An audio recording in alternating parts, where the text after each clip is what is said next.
How जो sir आपने start करा इंडिया करंट मार्च 2025 में विज्ञान और प्रौद्योगिकी है हूँ जानती कि हाँ मर्ज करते हैं।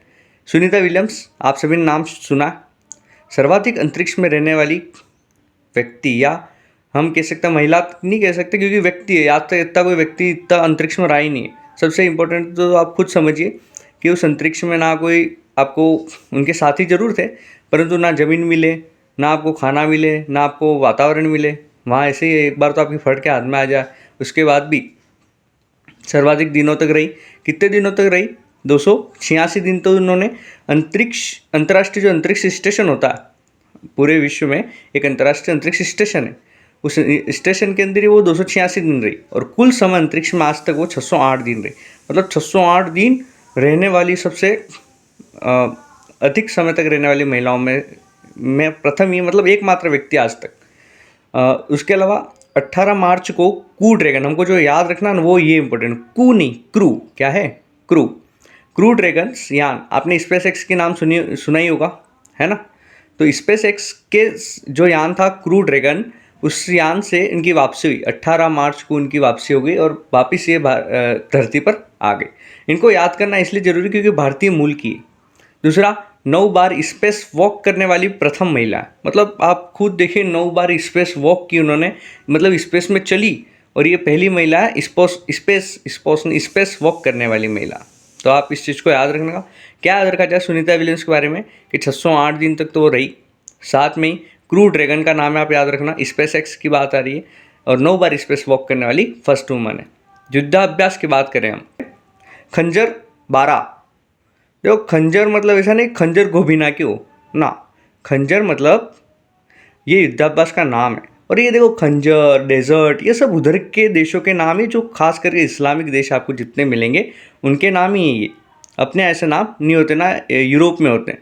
तो किर्गिस्तान नामक देश है और भारत है, इन दोनों के बीच में युद्धाभ्यास हो रहा है। और कौन सा संस्करण है? 12वां। कब हो रहा है? मैंने ऊपर पहले लिख दिया मार्च 2025, तो मार्च 2025 में हो रहा। उसके बाद हम बात करें इंद्र 2025। इंद्र 2025 किसके बीच में हुआ? भारत और रूस के बीच में हुआ। कहाँ पे ये युद्धाभ्यास हो रहा है? चेन्नई में हो रहा है। और खास करके इंपॉर्टेंट क्या है कि नौसेना के बीच में हुआ। मतलब भारत की सारी सेनाएं नहीं है, केवल नौसेना के बीच में हो रहा है। और द्विवार्षिक युद्धाभ्यास है। संस्करण कौन से नंबर का है? 14 नंबर का इसमें संस्करण है। उसके बाद आया वरुण 2025 की हम बात करें तो ये भारत और फ्रांस के बीच में हो रहा है। कहाँ पे हो रहा है? अरब सागर में हो रहा है। इसका 23वां संस्करण है। देखो बहुत आसान है युद्धाभ्यास। खंजर नाम से स्पष्ट है, कोई इनके मुस्लिम देश है किर्गिस्तान। इंद्र देखिए, इंद्र और खास करके भारतीय देवी देवताओं में विश्वास करने वाला रूस ही हमारा सबसे अच्छा मित्र है, तो रूस का नाम ले लो। चेन्नई नौसेना में हुआ द्विवार्षिक। वरुण 2025, तो वरुण फ्रांस, आपने पहले भी नाम सुना होगा। वरुण नाम से एक दो कुछ चीज़ें थी जो हमको फ्रांस से मिली। कि चंद्रमा की सतह पर अध्ययन के लिए उसकी जो मृदा होगी उसमें कौन कौन से अणु मिले हुए हैं, कौन कौन से, क्या उसमें कोई जीवित जीवाणु हैं, क्या उसमें जीवन की संभावना है क्या। इसलिए इस प्रकार के जो सतही अध्ययन है उसके लिए एक मिशन भेजा जा रहा है। उस मिशन का नाम है चंद्रयान 5।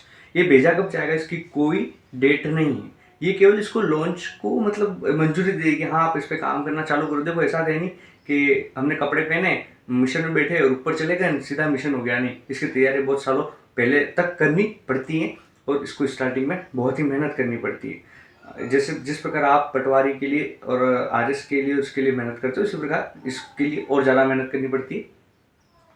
तो चंद्रमा की सतह के अध्ययन के लिए है। इसका सहयोगी देश आप याद रखना, इसका सहयोगी देश है जापान और उसकी कंपनी JAXA JXA। तो आपको इस कंपनी को भी याद रखना। इस मिशन का अन्य नाम लुपेक्स को भी याद रखना। देखो चंद्रयान 5 ये जापान द्वारा नाम दिया गया लुपेक्स, उसको आप याद रखना। सहयोगी देश जापान की कंपनी JAXA, साथ में ही कितने 250 किलोग्राम का रोवर है। और दो चीजें एक्स्ट्रा आप याद रखना। चंद्रयान मिशन 4, देखो चंद्रयान 5 से पहले 4 भी है, तो 4 पहले ही जाएगा तो 2027 में लॉन्च होगा। अभी नहीं हुआ, अभी 2025 से 2027 में लॉन्च होगा।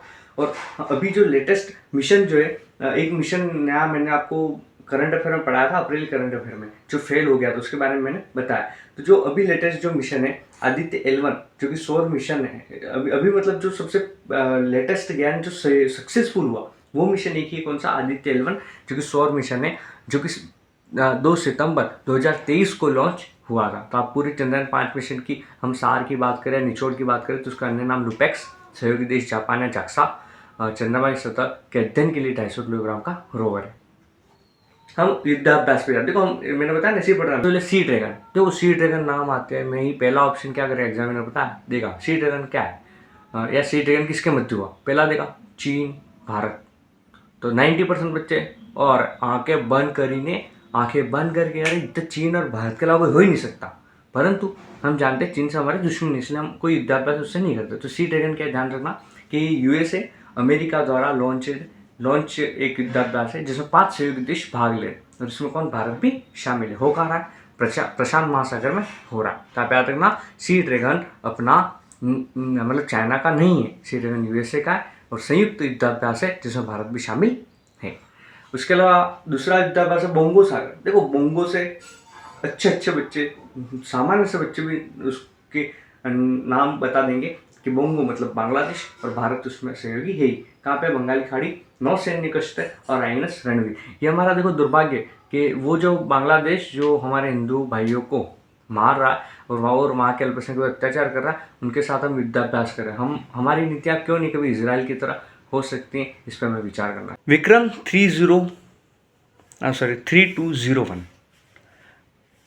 इसको पढ़ के देखो, विक्रमादित्य राजा का नाम नहीं याद आना चाहिए, ना इसको पढ़ के हमें विक्रम जो हमारा जो पोत है वो हमको याद नहीं आना चाहिए, है ना। हमको विक्रम 3201 को देखना है। किसको देखना है, 3201 को। 3201 एक आप ध्यान से देखोगे तो आपको बिट प्रोसेसर या माइक्रो प्रोसेसर के रूप में आपको लगेगा।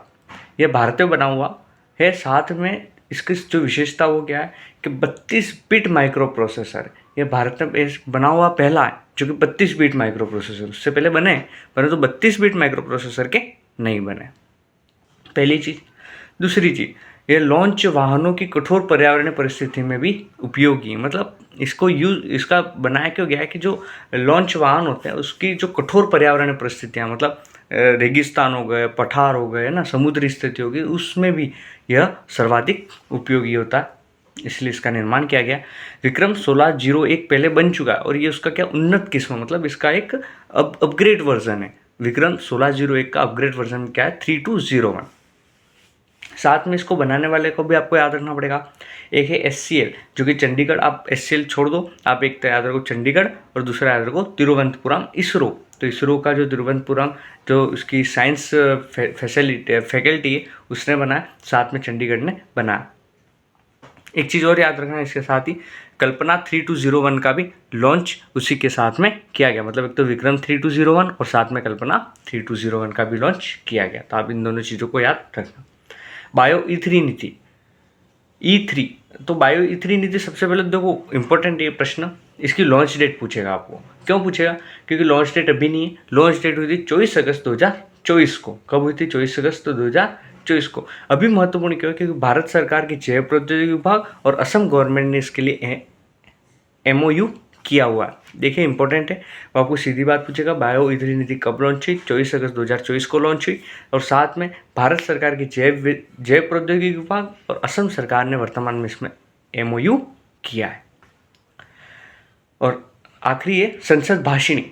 संसद भाषिणी, देखो नाम से आप भाषिणी से आप अंदाजा लगा चुके होंगे कि भाषिणी मतलब भाषा से संबंधित है, तो ये और कुछ नहीं है, आप सही अंदाजा है आपका कि AI संचालित बहुभाषी टॉपिक से रिलेटेड है। मतलब हम आजकल जानते हैं भाषाओं के लिए बड़ाई जो गवर्नमेंट है वर्तमान के अंदर वह थोड़ी सतर्क ज़्यादा, वो चाहती है कि हर भाषा के अंदर संसद की कार्यप्रणाली हो, तो उसी के तहत एक योजना के संसद भाषिणी और कुछ नहीं कि AI संचालित बहुभाषी।